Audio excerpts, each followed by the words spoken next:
حضور اقدس صلی اللہ تعالی علیہ وسلم نے صحابہ کرام سے فرمایا، تمہیں ایسی دعا نہ بتاؤں جو تمہاری تمام پریشانیوں کو مٹا دے۔ صحابہ کرام رضی اللہ تعالی عنہم نے عرض کی، کیوں نہیں؟ آپ صلی اللہ تعالی علیہ وسلم نے فرمایا، یہ دعا اللہ تعالی کو بہت محبوب ہے۔ بسم اللہ الرحمن الرحیم۔ حضرت عبداللہ بن عمر رضی اللہ تعالی عنہما سے روایت ہے کہ قبیلہ بنی سلیم کا ایک عرابی ناگہاں حضور اقدس صلی اللہ تعالی علیہ وسلم کی نورانی محفل کے پاس سے گزرا۔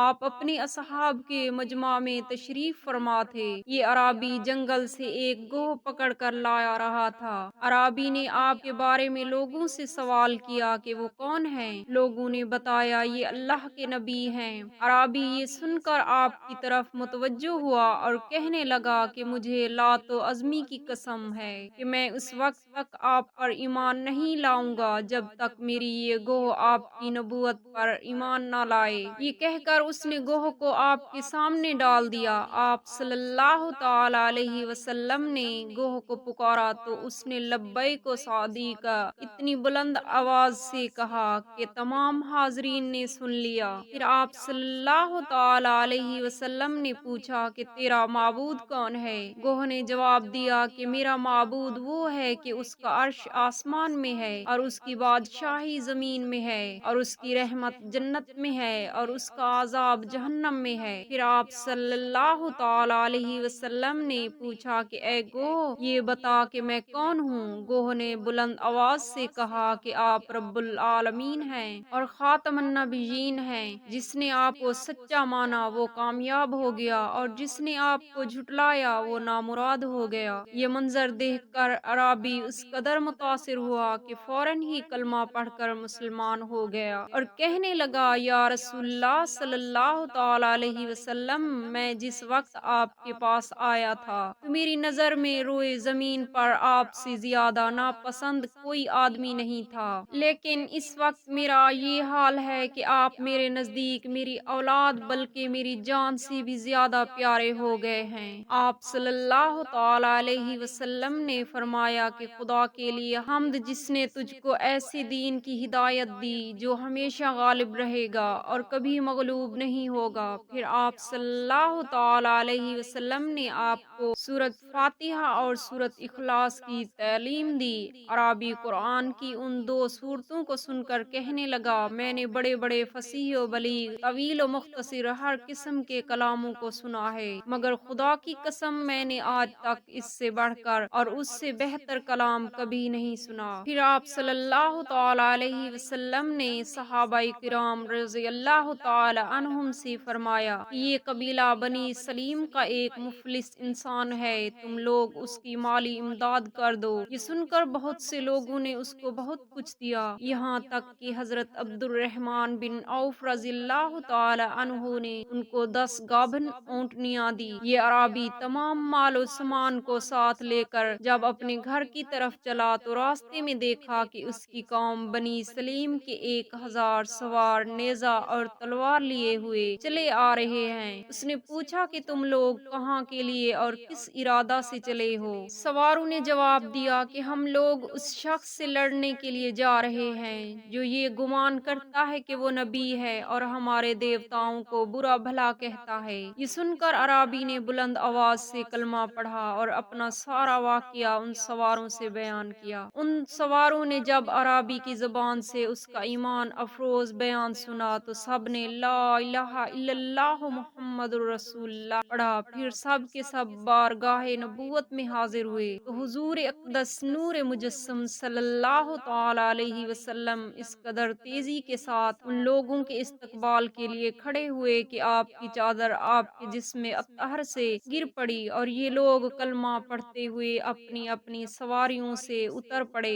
اور عرض کیا کہ یا رسول اللہ صلی اللہ علیہ وسلم، آپ ہمیں جو حکم دیں گے ہم آپ کے ہر حکم کی فرما برداری کریں گے۔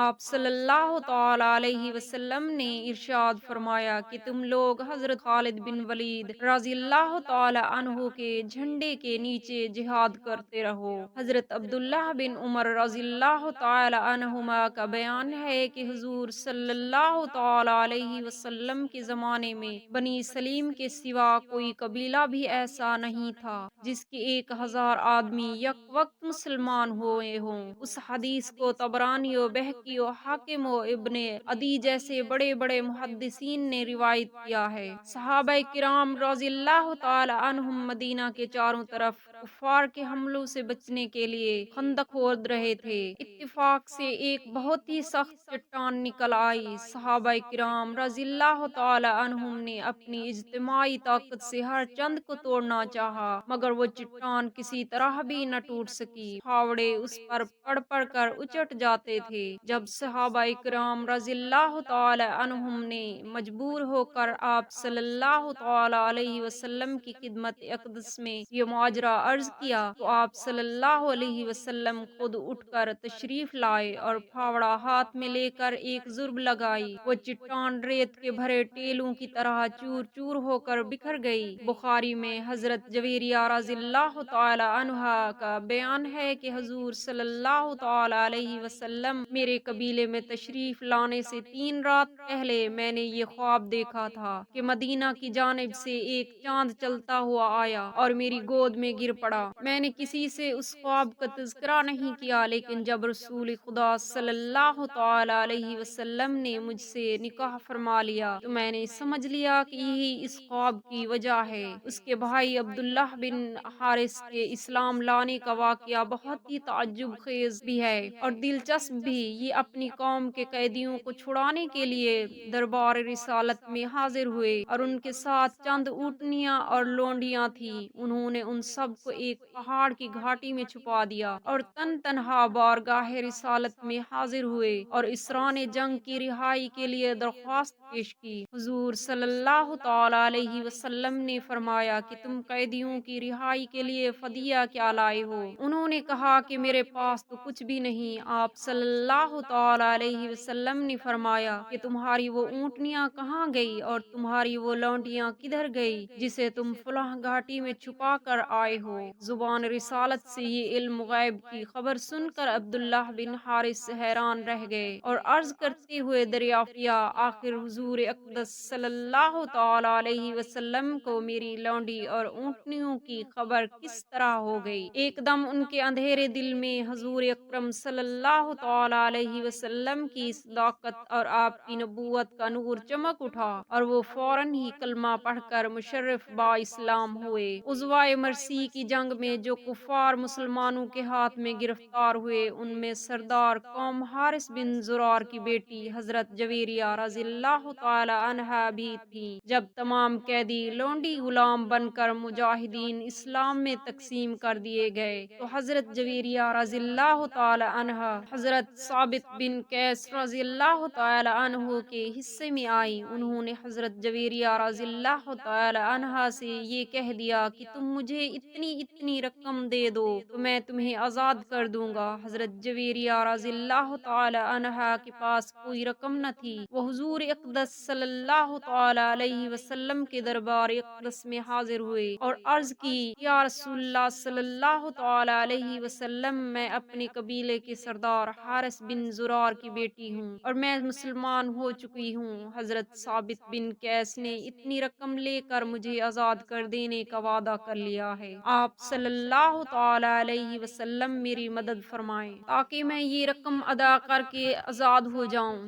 آپ صلی اللہ تعالی علیہ وسلم نے ارشاد فرمایا کہ اگر میں اس سے بہتر سلوک تمہارے ساتھ کروں تو کیا تم منظور کر لو گی؟ انہوں نے پوچھا کہ وہ کیا ہے؟ آپ صلی اللہ تعالی علیہ وسلم نے فرمایا کہ میں چاہتا ہوں کہ میں خود تنہا تمہاری طرف سے ساری رقم ادا کر دوں اور تم کو آزاد کر کے میں تم سے نکاح کر لوں تاکہ تمہارا خاندانی عزوہ و وقار برقرار رہ جائے۔ حضرت جویریہ رضی اللہ تعالی عنہا نے خوشی خوشی اس بات کو منظور کر لیا۔ چنانچہ حضور اقدس صلی اللہ تعالی علیہ وسلم نے ساری رقم اپنے پاس سے ادا فرما کر حضرت جویریہ رضی اللہ تعالی عنہا سے نکاح فرما لیا۔ جب یہ خبر لشکر میں پھیل گئی کہ حضور اقدس صلی اللہ تعالی علیہ وسلم نے حضرت جویریہ رضی اللہ تعالی عنہا سے نکاح فرما لیا تو مجاہدین اسلام کے لشکر میں اس خاندان کے جتنے لونڈیاں اور غلام تھے، مجاہدین نے سب کو فوراً ہی آزاد کر کے رہا کر دیا، اور لشکر اسلام کا ہر سپاہی یہ کہنے لگا جس خاندان میں رسول خدا